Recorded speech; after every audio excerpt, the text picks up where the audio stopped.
আলাইকুম ওয়া রাহমাতুল্লাহি ওয়া বারাকাতুহু। সম্মানিত দর্শক শ্রোতা, আরও একটি ভিডিও নিয়ে আপনাদের মাঝে হাজির হয়েছি। আজ গুরুত্বপূর্ণ আরেকটি লেখা নিয়ে আমাদের মাঝে উপস্থিত আছেন ফকির সাধক, লেখক, গবেষক এফ গোলাম মোহাম্মদ স্যারের রচিত লেখা নিয়ে আপনাদের মাঝে উপস্থিত। দর্শক, চলুন আমরা সরাসরি চলে যাচ্ছি আমাদের ভিডিওতে। আপনারা আপনাদের সঠিক মতামত দিয়ে আমাদেরকে জানাবেন, লাইক এবং কমেন্টস করবেন। এখনও যারা আমাদের চ্যানেলকে সাবস্ক্রাইব করেন নাই, সাবস্ক্রাইব করে নেবেন। আসসালামু আলাইকুম স্যার। ওয়ালাইকুম সালাম ওয়া রাহমাতুল্লাহি ওয়া বারাকাতুহু। হ্যাঁ, দর্শকদের উদ্দেশ্যে আজকের যে লেখাটি নিয়ে আসছেন শুরু করেন, আমরা আছি আপনার সাথে।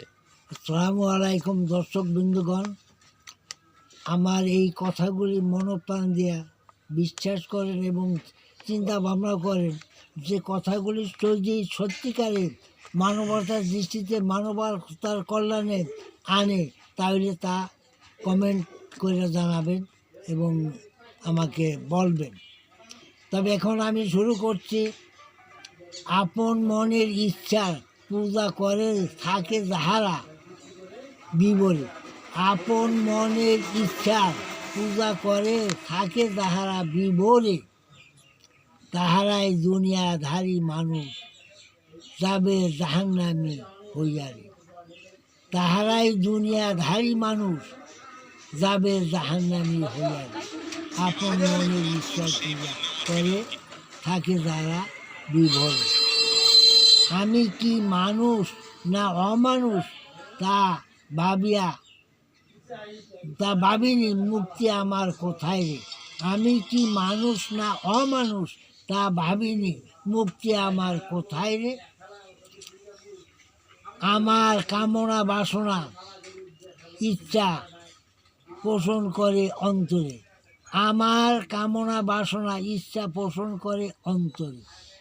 এই অন্তরকে পরিশুদ্ধ করো তোমার চেতন মানুষ ধরে, এই অন্তরকে পরিশুদ্ধ করো তোমার চেতন মানুষ ধরে। আপন মনের ইচ্ছার পূজা করে থাকে যাহারা বিবরে। মসজিদ বিহনে কারো মনের খান্নাস কখনো যাবে না, মসজিদ বিহনে কারো মনের খান্নাস কখনো যাবে না। নবীজির হালে বয়াত বিহনে কেহ কখনো আল্লাহকে দেখবে না, নবীজির হালে বয়াত বিহনে কেহ কখনো আল্লাহকে দেখবে না। মসজিদ দরিয়া করিলে ধ্যান আল্লাহর দিদার তোমার হবে, মসজিদ দরিয়া করিলে ধ্যান আল্লাহর দিদার তোমার হবে না। আপন মনের ইচ্ছার পূজা করে থাকে যাহারা বিবরে। অদম গোলাম মোহাম্মদ ভেবে কয় এইবারে, অদম গোলাম মোহাম্মদ ভেবে কয় এইবারে, অন্তরকে পরিশুদ্ধ করো একজন কামের মুর্শিদ ধরিয়ারে, অন্তরকে পরিশুদ্ধ করো একজন কামের মুর্শিদ ধরিয়ারে। কামের মুর্শিদ বিনে কারো মুক্তি নাই দেখো রে, কামের মুর্শিদ বিনে কারো মুক্তি নাই দেখো রে। আপন মনের ইচ্ছার পূজা করে থাকে যারা বিবরে, আপন মনের ইচ্ছার পূজা করে থাকে যারা বিবরে, তাহারাই দুনিয়াদারি মানুষ যাবে জাহান্নামী হইয়া। ধন্যবাদ সম্মানিত লেখক ও সাধক ফকির গোলাম মোহাম্মদ স্যারকে। সে গুরুত্বপূর্ণ বিষয় নিয়ে আলোচনা করলেন। দর্শক, আপনারা বিষয়টি সুন্দরভাবে শুনবেন, চিন্তা ভাবনা করবেন এবং মতামত হচ্ছে আপনার স্বাধীনতা এবং মতামত হচ্ছে আপনার সমাজের আয়না।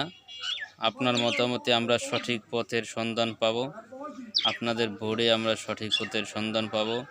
আপনাদের সঠিক মতামত এবং পরামর্শ জন্য আমরা আপনাদেরকে শুভেচ্ছা এবং অভিনন্দন জানাবো। সকলে ভালো থাকবেন, সুস্থ থাকবেন এই কামনায় আজ এখানেই বিদায় নিচ্ছি। আল্লাহ হাফেজ।